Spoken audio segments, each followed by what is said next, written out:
ونصلي ونسلم على رسوله الكريم أما بعد فأعوذ بالله من الشيطان الرجيم بسم الله الرحمن الرحيم الله يعلم ما تحمل كل أنثى وما تغيظ الأرحام وما تزداد وكل شيء عنده بمقدار عالم الغيب والشهادة الكبير المتعال سواء منكم من أسر القول ومن جهر به ومن هو مستخف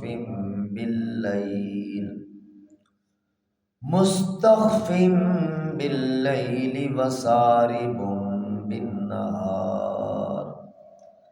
سبحان ربك رب العزة عما يصفون وسلام على المرسلين والحمد لله رب العالمين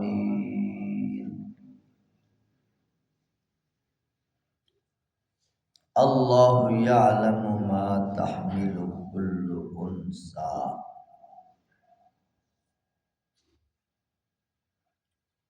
جس مادہ نے جو کچھ پیٹ میں اٹھا رکھا ہے اللہ سبحانہ و تعالی اسے بخوبی جانتے ہیں وما تغیظ الارحام وما تزداد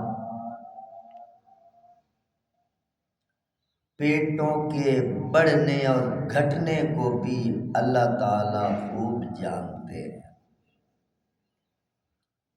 وَكُلُّ شَيْءٍ عِندَهُ بِمِقْدَارٍ ہر چیز کا اللہ تعالیٰ کے ہاں ایک اندازہ مقرر ہے عالم الغیب والشہادہ وہ چھپے اور کھلے کو بخوبی جاننے والا ہے الکبیر المتعال بہت بڑا بلند و بالا ہے سواء منکم من اسر القول ومن جہر به ومن هو مستخف باللیل وسارب بالنہار تم سرگوشی میں بات کرو یا زوردار آواز سے بات کرو تم میں سے وہ جو رات کے اندھیرے میں چھپا ہوا ہے اور وہ جو دن کے اجالے میں چل رہا ہے اس کے سامنے سب برابر ہیں درود پاک پڑھ لیجیے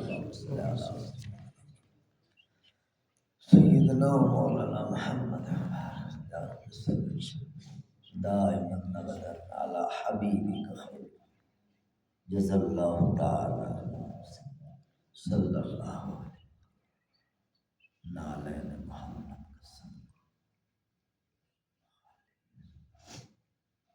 انتہائی واجب التعظیم قابل صد تقریب خوش نصیب دوستوں بزرگوں بھائی عزیزوں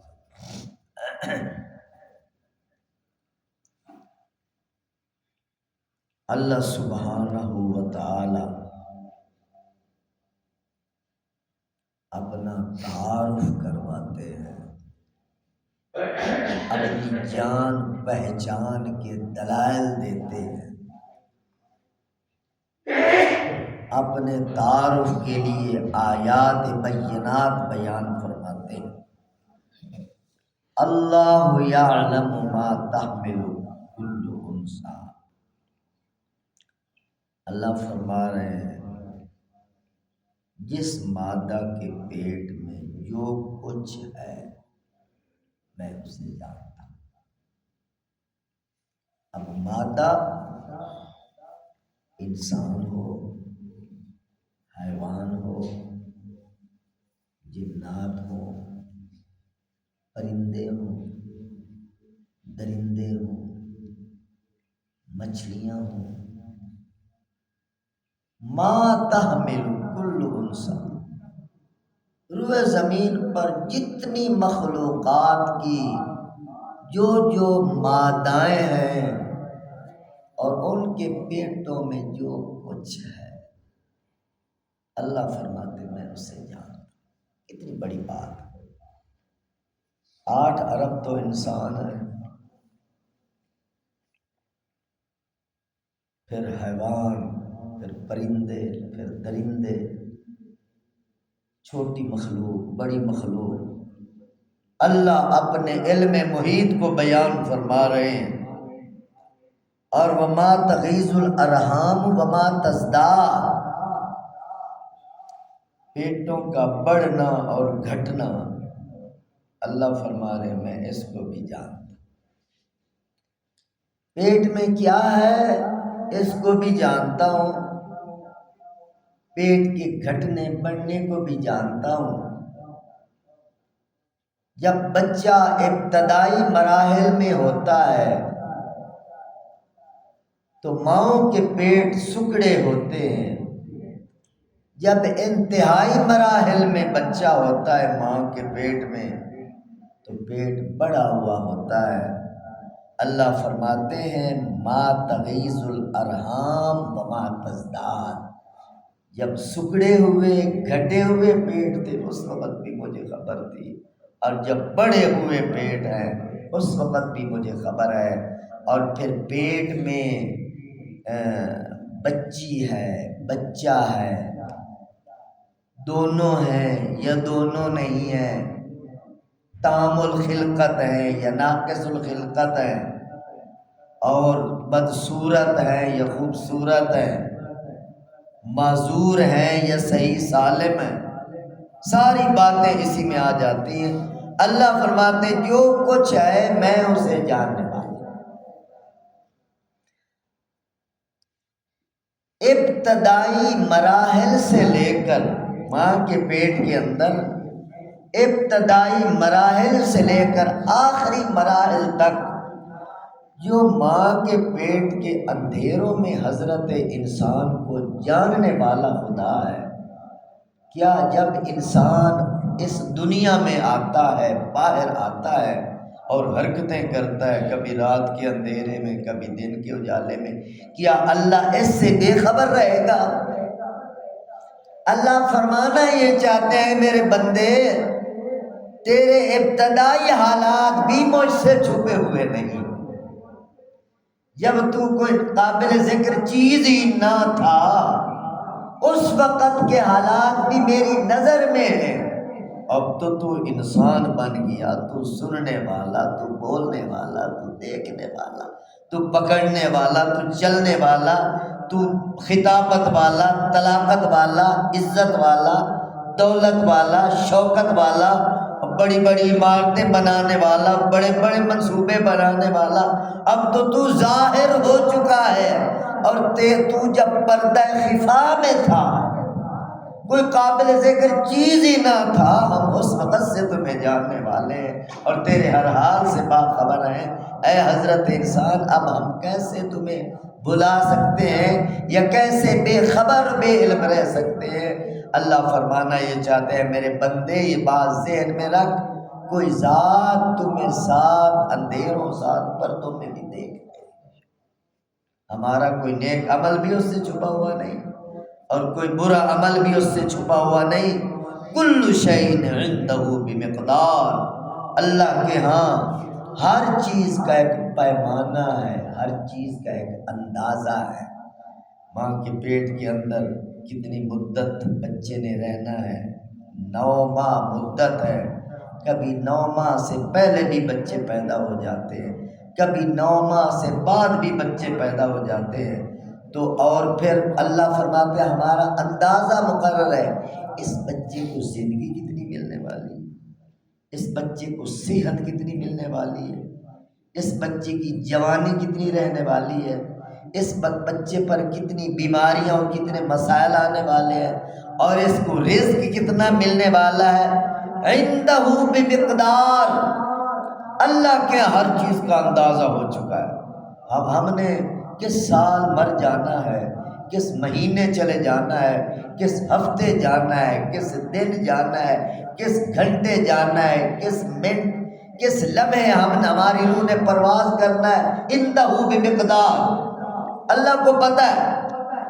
قرآن کے ذریعے یہ عقیدہ ہمیں بتایا جا رہا، اللہ جانتا ہے وَعِندَهُ بمقدار، وَعِندَهُ مفاتح الغیب، دوسرے مقام پر اللہ فرماتے ہیں وَعِندَهُ مفاتح الغیب لا يعلمها الا هو، تمام غیبی نظام جو تمہاری نظر میں غیب ہے، اللہ کے سامنے وہ بالکل حاضر ناظر ہے، وہ ظاہر ہے۔ یعلم ما فی البر والبحر، اللہ فرماتے ہیں خشکیوں میں کیا ہے، پہاڑوں میں کیا ہے، صحراؤں میں کیا ہے، جنگلوں میں کیا ہے، میں ذرے ذرے کو جانتا ہوں۔ ما فی البحر، نہروں میں کیا ہے، چشموں میں کیا ہے، دریاؤں میں کیا ہے، سمندروں میں کیا ہے، گہرے سمندر میں کیا ہے، چھوٹے سمندر میں کیا ہے، بڑی بڑی مچھلیاں اور بڑے بڑے جانور، اللہ فرماتے ہیں ما فی البحر، جو کچھ پانی اور سمندروں میں میں باخبر ہوں، مجھ سے کوئی چیز چھپی ہوئی نہیں۔ اور وما تسقط من ورقۃ، اللہ اللہ اللہ کا علم دیکھو، اللہ قرآن میں کیا فرما رہے ہیں، 7واں پارہ سورۃ انعام، اللہ فرماتے ہیں ما تسقط من ورقۃ الا یعلمها، پوری روئے زمین پر اربوں کھربوں درخت، ایمازون کے جنگلات، سوچو کتنے درخت ہیں اور درختوں کی کتنی شاخیں ہیں اور ان شاخوں پر کتنے پتے ہیں، گنتی ناممکن ہے۔ پوری دنیا کا ذرا تصور کرو، کتنے درخت، کتنی شاخیں، کتنے پتے، کتنے پھول اور کتنی پتیاں اور کتنے پھل۔ اللہ فرماتے ہیں ان درختوں کے شاخوں پر لگنے والے جتنے پتے ہیں میں ان کو بھی جانتا ہوں۔ یہ قرآن بیان کر رہا ہے، کوئی روایت نہیں۔ عقیدہ صاف کیجئے، اللہ کے علم کو سمجھیے۔ انسان کیسے چھپ سکتا ہے، یہ تو اشرف المخلوقات ہے۔ اللہ کو تو ایمازون کے جنگلات کے پتوں کا بھی پتہ ہے، کون سا پتا خشک ہے، کون سا پتا ہرا ہے، کون سا پتا کھڑا ہوا ہے، کون سا پتا گر رہا ہے، اور کون سا پتا کتنی کلٹیاں کھا کھا کے زمین پہ آ رہا ہے، اللہ اس کو بھی جانتے ہیں۔ یہ قرآن بیان کر رہا ہے، اتنا بڑا علم ہے اللہ کا۔ وما تسقط من ورقۃ الا یعلمها، اور آگے قرآن کہتا ولا حبۃ فی ظلمات الارض، زمین کی تہوں میں، زمین کے اندر، مٹی کے اندر جو بیج پڑے ہوئے ہیں، اللہ قرآن میں فرمائے میں اسے بھی جانتا ہوں۔ انسان گندم پھینک کے آ جاتا ہے زمین میں دبا کے، پتہ نہیں کسان کو کدھر میں نے پھینک دی، اللہ کو دانے دانے کا پتہ ہے۔ صرف گندم نہیں، جو بھی ہیں، دالیں بھی ہیں، چنے بھی ہیں، اور کتنی قسم کی اجناس ہیں۔ اللہ فرماتے ہیں جتنے قسم کے دانے ہیں، جتنی قسم کی اجناس ہیں، ما فی الارض، زمین کے اندر مٹی کے بیچ میں جو دفن ہو چکے ہیں وہ بیج، اللہ فرماتے ہیں میں ان کو جانتا ہوں۔ اتنا علم ہے یار اللہ کا۔ چھوٹے چھوٹے بیج ہوتے ہیں، چھوٹے چھوٹے ذرے ہوتے ہیں، اللہ فرماتے ہیں میں اسے جانتا ہوں۔ قرآن کہہ رہا ہے، جب یہ بات بندہ سمجھے گا تو بندہ ہوشیار ہوگا۔ یا جو رائی کے دانے کو جو زمین کی تہوں میں دفن ہو چکا ہے اس کو بھی دیکھ رہا ہے، تو میں اللہ سے کیسے چھپ سکتا ہوں؟ میری بات کیسے چھپ سکتی ہے؟ میں 7 پردوں میں کیسے چھپ سکتا ہوں؟ اللہ اصل انسان کو سمجھانا یہ چاہتے ہیں، اے حضرت انسان تو مجھ سے چھپ نہیں سکتا، اپنا عقیدہ صاف کر۔ جب یہ تیرا عقیدہ ہوگا، ہر حال میں میرا مجھے دیکھ رہا، تو ذرا سنبھل کے چلے گا، سدھر کے چلے گا، سوچ کے چلے گا، غلطی نہیں کرے گا کہ کیمرہ لگا ہوا ہے، دیکھنے والی آنکھ ہر حال میں تمہیں دیکھ رہی۔ عالم الغیب والشہادہ، اللہ فرماتے ہیں کہ غیب پوشیدہ کو اور ظاہر کو، شہادت کو میں خوب جاننے والا ہوں۔ میرے سامنے کوئی غیب نہیں، میرے سامنے ہر چیز عیاں ہے اور ظاہر ہے۔ الکبیر المتعال، وہ بہت بڑی ذات ہے، بلند و بالا ہے۔ سواء منکم من اسر القول ومن جہر بہ، اللہ فرماتے ہیں کہ تم چھپ چھپ کے باتیں کرو۔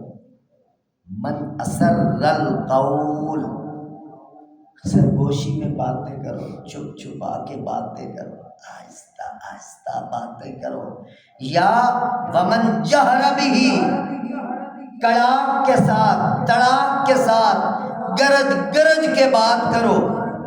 میرے سامنے دونوں برابر ہیں۔ آگے اللہ فرما رہے ہیں وَمَنْ وَمُسْتَخْفٍ بِاللَّيْلِ، رات کے اندھیرے میں چھپے بیٹھے ہو، یا وَسَارِبٌ بِالنَّهَارِ، یا دن کے اجالے میں سڑکوں پہ چل رہے ہو، گلیوں میں گھوم رہے ہو، سرے بازار پھرتے ہو، اللہ فرماتے میرے سامنے دونوں برابر۔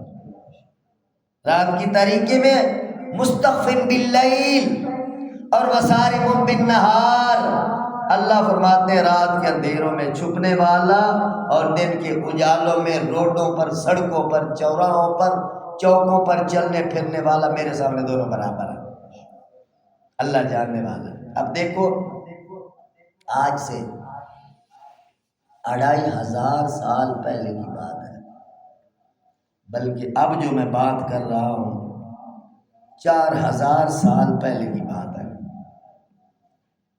اور حضور صلی اللہ علیہ وسلم نے جب اس بات کی خبر دی، اس وقت 2500 سال گزر چکے تھے۔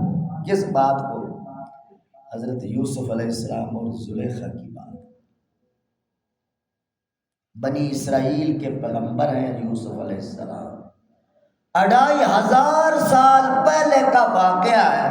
حضور علیہ السلام سے قرآن نازل ہونے سے 2500 سال پہلے کا واقعہ۔ ایک ملکہ ہے، شہزادی ہے، حسن کی ملکہ ہے، اور قرآن کہتا ہے غلقت الابواب، جس نے اپنے محل کے سارے دروازے بند کر دی، اور وقالت حیت لک، اور یوسف علیہ السلام کو دعوت گناہ دی تھی۔ اور یوسف علیہ السلام نے کیا کہا؟ معاذ اللہ۔ یہ 2500 سال پہلے کا بند کمروں کا واقعہ ہے۔ اللہ کا علم سمجھیے، 2500 سال پہلے بند کمروں کا واقعہ ہے۔ ایک ملکہ کہتی ہے ہائی تلک، بند کمروں کی آواز، اور خدا نے 2500 سال بعد اپنے نبی کو بتایا، زلیخا یوں کہہ رہی تھی۔ اور قال معاذ اللہ، اللہ نے حضور علیہ السلام کو بتایا، زلیخا کے جواب میں یوسف یوں کہہ رہے تھے معاذ اللہ، معاذ اللہ۔ کتنی بڑی بات ہے میرے دوستوں، یعنی 7 پردوں کے اندر ایک گناہ کی بات کرتی ہے، اللہ اس کو بھی جاننے والے اور اس کو بیان فرمایا، اور 7 پردوں میں، 7 تالوں میں، 7 دروازوں کے پیچھے ایک بندہ کہہ رہا ہے معاذ اللہ، معاذ اللہ۔ اللہ اس کو بھی جانتے ہیں اور اس کو بیان فرمایا۔ اس سے کیا بات سمجھ میں آ رہی ہے؟ اگر رات کی تاریکی میں آپ اٹھتے ہیں، ساری دنیا سو رہی ہے، آپ وضو فرما رہے ہیں اور مصلی پہ آ کر اللہ اکبر، اللہ سے مناجات کر رہے ہیں، کیا خیال ہے اللہ سے آپ چھپے ہوئے ہیں؟ نہیں، اللہ پاک فرشتوں کے سامنے فخر فرماتے ہیں، اور رات کی تاریکی میں صرف میری رضا کے لیے آنے والے میرے بندے کو دیکھ، اور آسمان والے اس اندھیرے میں عبادت کرنے والے کو یوں دیکھتے ہیں جس طرح زمین والے چمکتے ہوئے ستاروں کو دیکھتے ہیں۔ اللہ سے چھپ کوئی نہیں سکتا میرے محترم دوستو، اس لیے یہ عقیدہ دیا جا رہا ہے، اے حضرت انسان تو چھپ چھپا کے کرے یا دکھا دکھا کے کرے، اللہ کے سامنے ہر چیز واضح ہے۔ تو اس سے انسان کے اعمال میں جان آ جاتی ہے جب یہ نظریہ ہوتا ہے، یہ عقیدہ ہوتا ہے میرا رب میرے ہر حال سے باخبر ہے، میری راتوں سے بھی باخبر ہے، میرے دن کے اجالوں کو بھی جاننے والا ہے۔ اللہ اسی عقیدے اور اسی نظریے کے ساتھ ہمیں اعمال خلوص پر اعمال کرنے کی توفیق نصیب فرمائے، اور اللہ ہمیں مقبول اعمال نصیب فرمائے۔ وآخر دعوانا الحمدللہ رب العالمین والعاقبۃ للمتقین والصلاۃ والسلام علی سید الانبیاء والمرسلین۔ اے مولا کریم ہمارے تمام صغیرہ کبیرہ گناہوں کو معاف فرما، یا الہ العالمین ہماری تمام مشکلات کو آسان فرما، اے مولا کریم ہماری تمام پریشانیوں کو دور فرما دے۔ ہم سے پہلے جتنے مسلمان اس دنیا سے چلے گئے یا اللہ سب کی بخشش فرما، خصوصیت کے ساتھ جن کے والدین شریفین کریمین اس دنیا سے رحلت فرما گئے، یا مولا کریم ماہ رمضان کی برکت سے، اپنے پاک کلام کی برکت سے، نبی علیہ السلام کی برکت سے ان سب کی کامل درجے کی مغفرت اور بخشش فرما دے۔ اے کریم اللہ جتنے احباب درس قرآن میں تشریف فرما ہے، سب کی خالی جھولیوں کو اپنی رحمتوں اور برکتوں سے لبریز فرما دے، سب کی تمام نیک حاجات خزانہ غیب سے پوری فرما۔ جس طرح تیرے دربار میں اے مولا تیری محفل سجائے بیٹھے ہیں، تیرے قرآن کی محفل سجائے بیٹھے ہیں، اسی طرح ہم سب کو جنت الفردوس کی محفل نصیب فرما۔ ہماری ٹوٹی پھوٹی نمازیں، روزے، سجدے، تلاوتیں، ریاضتیں اپنی رحمت سے اپنی بارگاہ عالیہ میں قبول و منظور فرما۔ وصلی اللہ تعالی علی خیر خلقہ سیدنا محمد و آلہ و صحبہ اجمعین۔